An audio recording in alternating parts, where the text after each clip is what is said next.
अभी कुछ देर पहले अखिल भारतीय विद्यार्थी परिषद और भाजपा और साथ ही संघ के तमाम कार्यकर्ताओं ने बाबा साहब के प्रतिमा पर 131वीं जयंती की पूर्व संध्या से पहले माल्यार्पण किया है और तमाम कार्यकर्ताओं और वक्ताओं ने अपनी अपनी बात बोली है।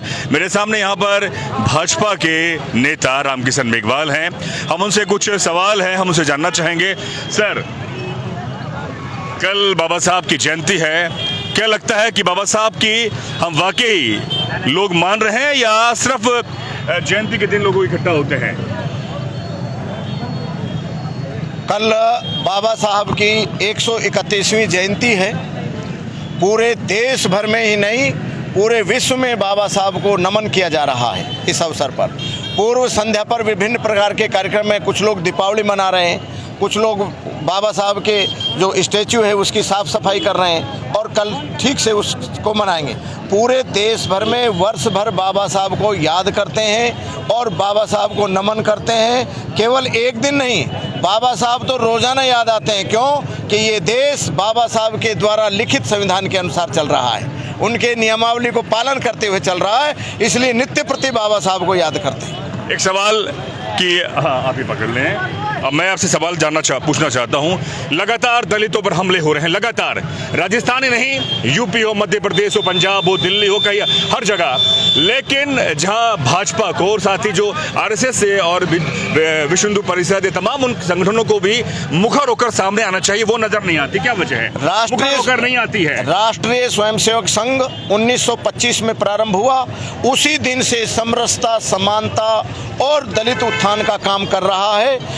राष्ट्रीय स्वयंसेवक संघ की कार्यशैली डोर टू डोर जाना, मैन टू मैन जाना, प्रचार विभाग से वो दूर रहते हैं। लेकिन अब मुखर होकर के राष्ट्रीय स्वयंसेवक संघ एवं उसके अनुषंगिक संगठन पूरी तरह से मुखर होकर के सामने आ रहे हैं और जो लोग दलितों पर, बहनों पर, माताओं पर अत्याचार, अनाचार, दुराचार कर रहे हैं, उनका हम खुलकर विरोध कर रहे हैं और उनको कानून से सजा दिलाने का काम कर रहे हैं और आगे आकर हम लड़ाई लड़ रहे हैं।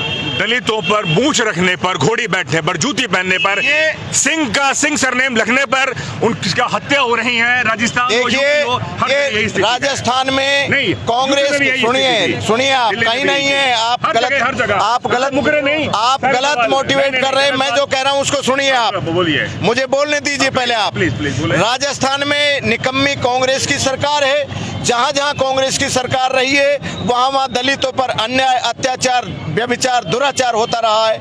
आए दिन ऐसे काम होते रहे। जब राजस्थान में कांग्रेस की सरकार आई है, दूल्हे को घोड़ी से उतारने का काम, मूंछ पर गर्दन काटने का काम ये कांग्रेस सरकार में ही हुआ है। बीजेपी सरकार में ऐसा कभी नहीं हुआ और भारतीय जनता पार्टी हमेशा दलितों की हित चिंतक है, उनके सम्मान की रक्षक है और उनके सम्मान की रक्षा के लिए जो भी हम कर सकते हैं वो करने का काम कर रहे हैं। जाति के विनाश को लेकर संघ, आरएसएस जो इतना बड़ा अनुष्ठानिक संघ है, 1925 से चल रहा, लगभग 100 साल होने वाले हैं, जाति को तोड़ने के लिए अभी भी जाति को लेकर बहुत ज्यादा विद्वेषता, छुआछूत है। ये कब ये जातिवाद का भेदभाव, ऊंच नीच का भेदभाव, ये 1950 से कांग्रेस की सरकार आई, पंडित जवाहरलाल नेहरू के समय से ही प्रारंभ हुआ।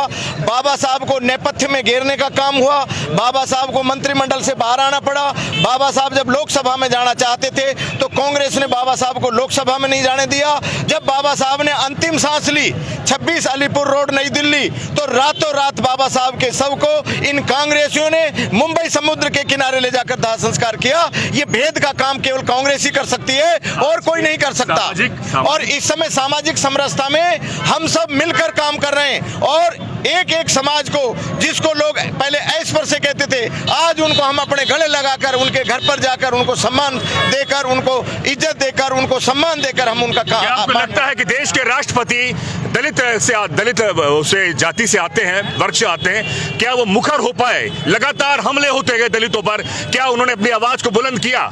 ये बड़ा सवाल है क्योंकि वो आरएसएस से आते हैं। भारत सरकार के राष्ट्रपति की एक मर्यादा है बोलने की, वो एक मर्यादा है। लेकिन जो भारत सरकार में दलित मंत्री हैं या देश के यशस्वी, दुनिया के हृदय के लाडले प्रधानमंत्री नरेंद्र भाई मोदी हमेशा दलितों की रक्षा के लिए, हमेशा दलितों के उत्थान के लिए अनेकों प्रकार की योजनाएं बाबा साहब से नाम बनाकर उनका विकास का काम कर रहे हैं। बहुत बहुत शुक्रिया। हमारे साथ रामकिशन मेघवाल हैं।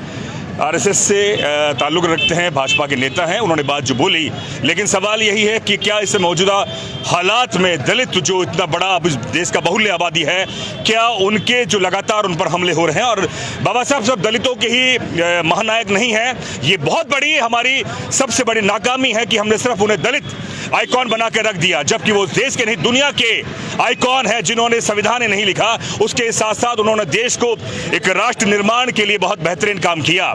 लेकिन यहाँ पर तमाम जो नेता या तमाम जो कार्यकर्ता आते हैं वो बड़ी बात ना कहते हुए सिर्फ दलितों को आइकॉन बना देते हैं। इसलिए सवाल पूछना जरूरी है कि अगले साल राजस्थान में चुनाव है। मैंने दलितों का आइकॉन नहीं कहा, मैंने कहा दुनिया के लोग, दुनिया भारत की दुनिया के लोग, विश्व भर के लोग बाबा साहब को नमन कर रहे हैं। पूरा देश, संपूर्ण प्रकार की जातियां बाबा साहब का मान सम्मान कर रहे हैं। बहुत बहुत शुक्रिया, शुभकामनाएं। बाबा साहब की जयंती कल है और आज पूर्व संध्या पर हम तमाम लोगों से अपनी बात पूछते रहेंगे। दीजिए इजाजत, शुक्रिया।